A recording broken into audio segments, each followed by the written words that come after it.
Today's webinar is on protecting your hearing and noisy jobs. I think this is an important subject. The older I get, the wider my beard gets when I decide to let it grow out. It reminds me that life progresses on, and we keep progressing. Sometimes in good ways, sometimes in not so good. My beard gets white, and sometimes I don't hear people nearly as well as I'd like to. Sometimes in a noisy restaurant or a place where there are a lot of people talking, I have to ask people to repeat themselves, and that's a little hard to take. When all of a sudden you're saying, I'm kind of losing my hearing there. Well, let's prevent that as much as we can. I may have made some bad decisions in my younger days when it came to how I dealt with noise, whether it involved firearms or concerts or whatever it may have been that had really high levels of noise. You don't have to have that same damage happen to your hearing, and so that's what we want to talk about today. I think hearing is just one of those great senses, right? It's essential to our communication. Now, that doesn't mean you can't communicate, but it makes it very difficult if our hearing is impaired. It causes social isolation. It can affect our ability to make a living. It is a growing problem. We see, tens of millions of people are exposed to high levels of noise. There are more people with hearing loss than diabetes in this country. And one of the alarming trends that we see is that people are having hearing loss earlier in life than they have in previous generations. Well, what's the driving force for that? I don't know exactly, but I would think those earbuds and headphones maybe have something more to do with that. It seems like the average person out there uses headphones far more than they may have in decades previously. So we're seeing some bad trends when it comes to hearing loss. Well, what are the things that can impact our hearing? We look at the type of work that we do in local government agencies. We've got things like sirens and firearms, jackhammers and compressed air. We've got compressors, crushers, compactors, generators, you name it. We've got a lot of stuff out there that causes some high levels of noise. And so you and your coworkers may be exposed to high levels of noise that can impact your hearing.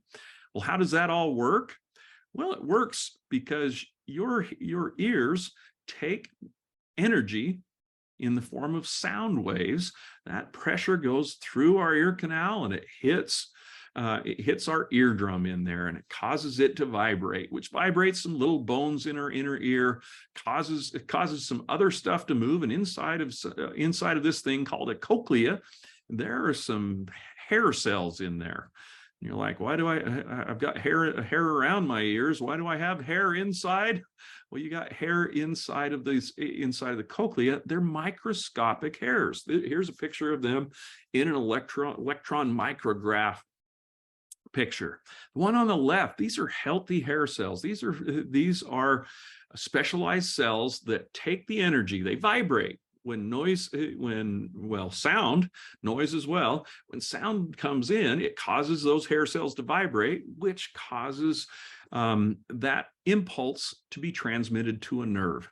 And that goes into our brain, and it's translated into our brain, figures out that this is a sound. And that is an amazing thing that it happens so quickly, and we're able to hear those things and react to those and communicate and do all of those things. Well, the challenge is those hair cells can be damaged by high levels of noise. So if you look at the picture on the right, these hair cells look like they've been through a hurricane. They kind of look beat up. And that's what many of our hair cells inside of our ears are looking like after a life of exposure to different noises. The problem is this is permanent hearing loss. You really don't get it back. Once we damage those hair cells, they're damaged. And so we have to protect that from an early age so we don't suffer hearing loss later in life. One thing that's important for us to understand is how to determine where we're at risk. What is it that's going to impact my hearing? Well, we talk about noise, but how noisy is too noisy? We have some awesome tools now that we didn't have not that many years ago. So on my phone, I have this great app. It's called SLM, or Sound Level Meter, and it's produced by the National Institute of Occupational Safety and Health. It's free, and it does a pretty darn good job of measuring sound level, sound pressure, and what that noise means to you.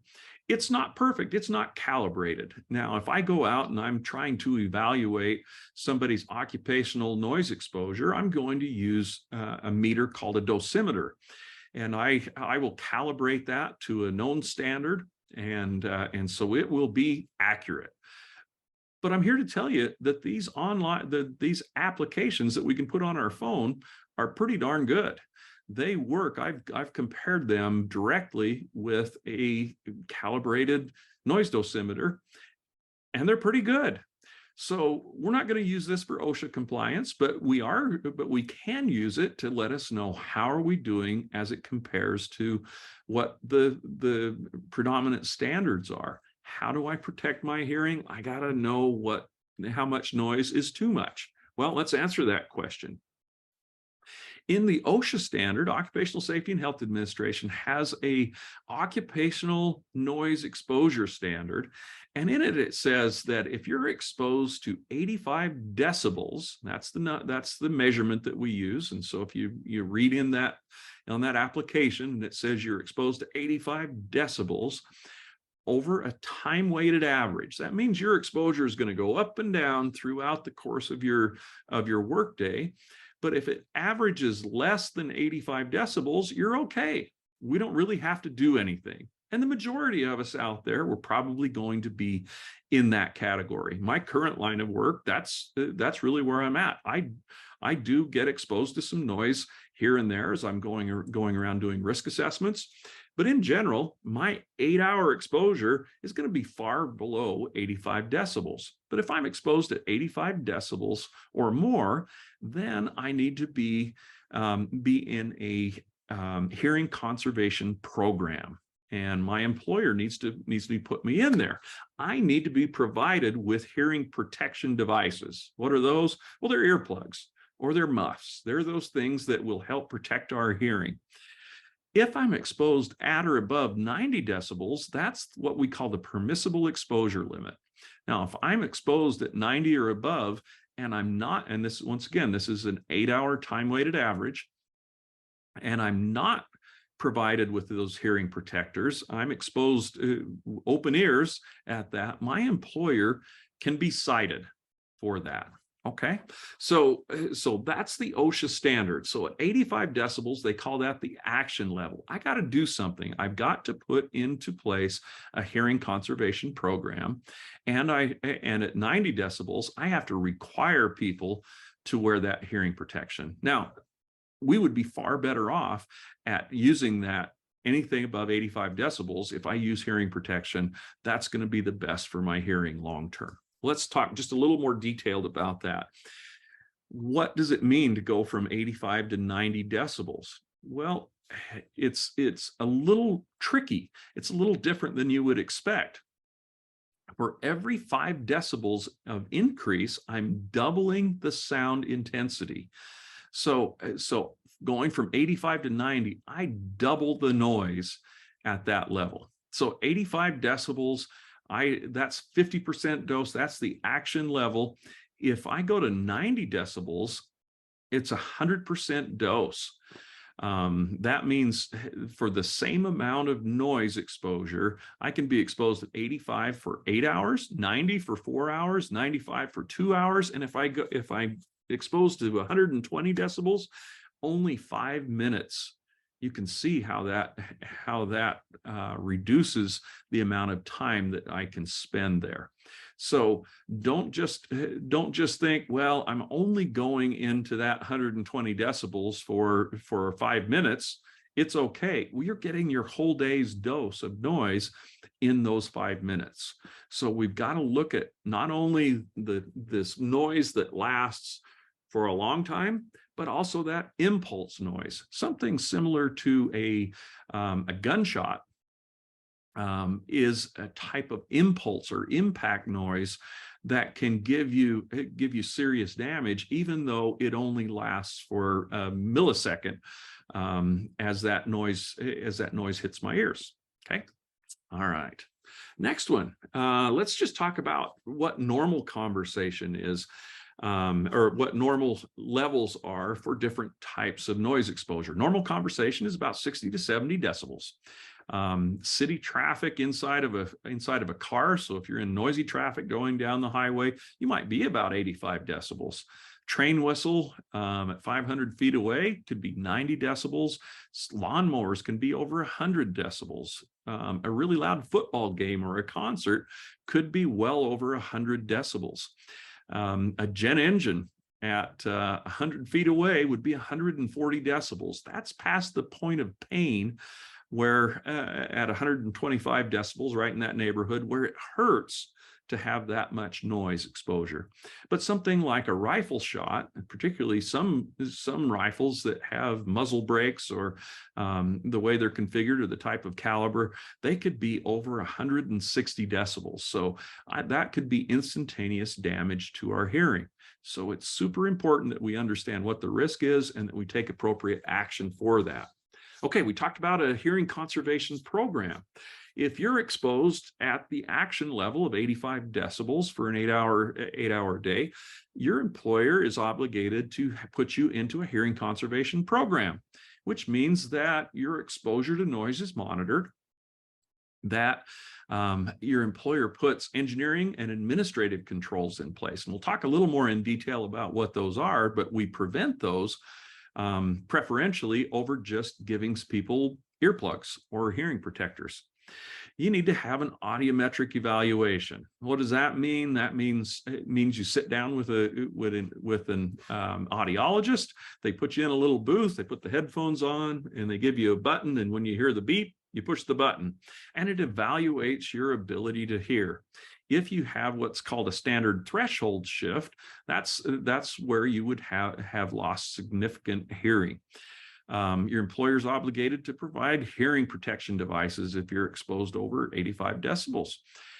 Provide you some education. This course that we're doing today would probably constitute a good chunk of the education that you need. There's also some record keeping and program evaluation that go along with that.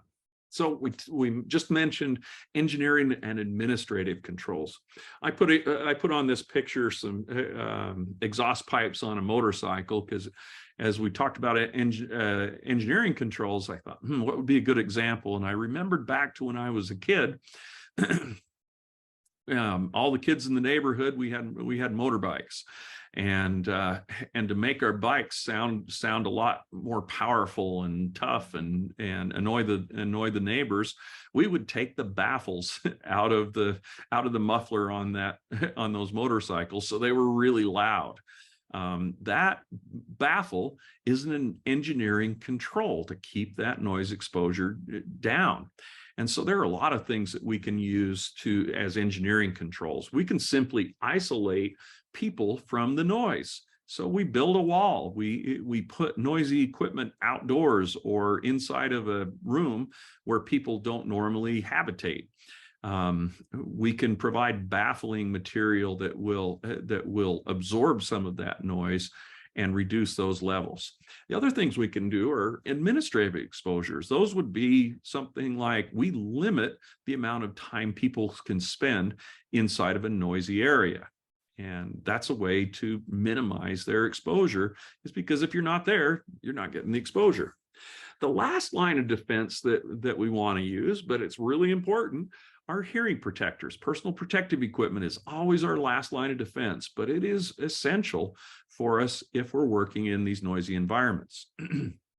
or we're doing recreational activities that are noisy as well. So hearing protectors take a lot of different forms. They could be earplugs, ear muffs, and a number of other things that are out there. The most important thing about your hearing protectors is to have those with you and use them when you're going to be exposed to noise. So how do I go about using those? Well, ear muffs are pretty simple.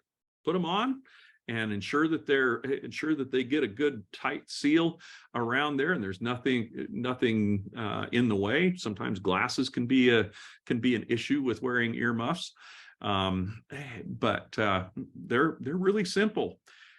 What's the difference between plugs and muffs? Well, they both work really well. You might use muffs in an environment where I'm in and out on a regular basis, and so I'm taking those off and putting them back on. Sometimes dirty environments are nice areas to use ear muffs, because then I don't have dirty hands rolling up my earplugs to put in my ears. So it's really up to you to make the decision on what makes sense for the type of work that you're doing. The most important thing, though, once again, is to use this stuff. How do you use hearing protectors like earplugs? Well, you can see in this picture, the person is reaching around behind their head and pulling on their ear. Why would you do that? Well, the reason is to open up the ear canal. So you roll up that earplug and you insert it and hold it in place so it can go deep enough in there that it can actually do some good. You will know when you get your earplugs inserted correctly, because it's going to get really quiet and it's going to be hard to hear other people talking around. Make sure that you're doing this right. I see a lot of people that whether they're lazy or was for some other reason, they just kind of stick them in, and you can see those plugs sticking out to the side, and it's like, you're not getting protected the way you should. Okay, let's just talk briefly about what type of hearing protectors to use. The difference between plugs and muffs is up to you. That's just the application, how you're using it. The most important thing on these protectors is the NRR, the noise reduction rating. This tells us how effective the protector is in protecting our hearing. And so we take a look at that number, realize that if it says NRR of 33, that's about as good as you're going to find is in the 30s. I would always go for one that's 30 or above, but you're not getting 30 decibels of protection from that. We actually have to do a calculation, and you can figure on having less than half of what it says of protection. So if I'm being exposed at 105 decibels and I'm only actually getting about 16 or 15 decibels of protection, well, that might be a challenge. So in those really high noise exposure areas, I may be using plugs and muffs to give myself adequate level of protection. Okay. All right. So think about your job. Where are you at risk for noise exposure? Take action in those areas. Make sure the engineering controls are in place. Don't take the baffle out of your mufflers. If I've got a piece of equipment that's broken, fix it. Something that's making a lot of noise because it's damaged or there's a part missing, fix those things. Administrative controls. Minimize the amount of time that you're exposed to noise. And then always PPE is our last line of defense. Have it available. Here's my take on PPE. I think employers should have those hearing protectors just out, free choice. Don't limit people in taking those and using those. They're really cheap compared to people losing their hearing. So have a box of those out. What if people take those home to sight in their rifle for hunting season or do something like that, use it for a recreational purpose? I'm absolutely okay with that, because we're protecting their hearing one way or another.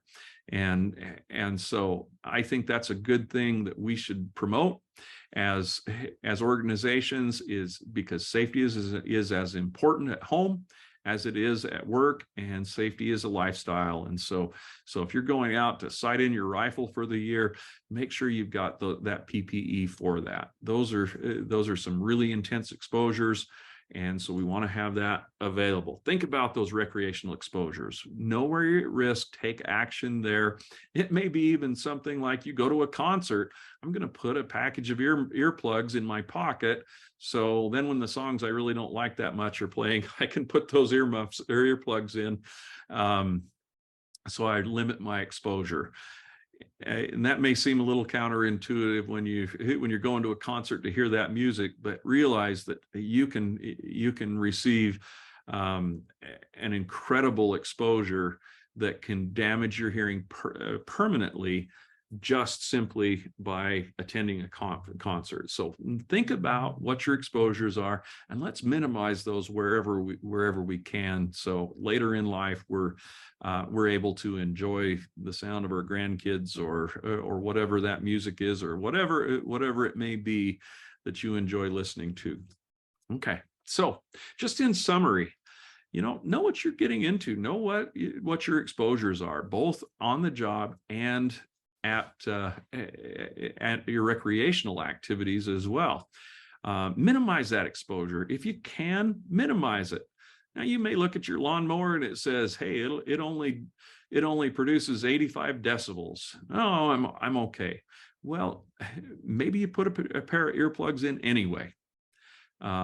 Maybe we look at the type of exposures that we have and say, you know what, I'm just going to be careful because later in life, I want to be able to hear what's going on around you. Wear those hearing protectors, turn your headphones down, check your kids, and maybe grandkids as well.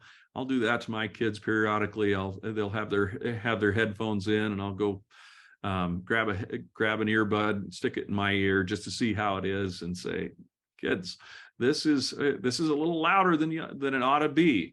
You don't want to damage your hearing this early in life, particularly. So turn those headphones down. If you have some symptoms, deal with those early. So we make sure that we can take care of those. Sometimes those symptoms have other explanations. Sometimes it's earwax in your ears or other things that may be there. But let's keep our hearing healthy as we go along. Remember, watch those recreational exposures as well. All right. So that's the presentation for the day. Do we have any questions, Mike? I don't have anything in the chat right now. So folks, if you got any questions, type those into the chat box. And if you got any comments or questions, please put those in there. And Mike and myself are more than happy to answer any questions that you may have on this or other subjects. So don't hesitate to give us a call or send us an email there. We'd love to help out on that. So I do have a question here. Okay. This is from Brittany over in Mount Pleasant. She asks, I was wondering about lifeguards. I can only imagine how loud a full pool or swim meet would read, but I don't know how I feel about lifeguards wearing earplugs. Yeah, that's a really good question, and it probably is something that maybe bears a little more review and maybe some testing there to see what their exposures really are. I hadn't thought about lifeguards, but yeah, you absolutely want our lifeguards to be able to hear, because if somebody's going under the water and they say, help. Yeah, and Brittany, to that, I mean, that's something you might want to look at your rotation schedule on, shortening your rotations, bringing an audio meter in like Jason suggests, and then looking on your decibel reading chart and seeing how long the exposure has to be in order for hearing loss to start to occur, and then modify your rotations as such. Maybe you have to rotate every 5 or 10 minutes, get those guards off the stand and back into the guard office where it's quieter.